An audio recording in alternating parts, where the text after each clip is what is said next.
ദാവീദിനോട് ദൈവം ഒരു ചോദ്യം ചോദിച്ചാൽ സങ്കീർത്തനക്കാരനായ ദാവീദിന് പറയുവാൻ പറ്റും. എന്താണ്?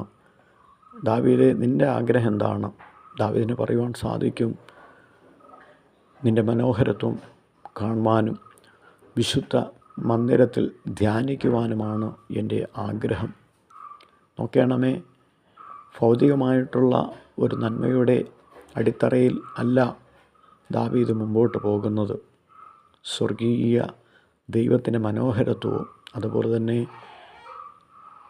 അവൻ്റെ വിശുദ്ധ മന്ദിരത്തിൽ തന്നെ ധ്യാനിക്കുവാനും കാവൽക്കാരനായിരിക്കുവാനും ആണ് എപ്പോഴും ദാവീദ് തൻ്റെ ഹൃദയത്തിൽ ആഗ്രഹിച്ച് വാഞ്ചിച്ച് പോകുന്നത്.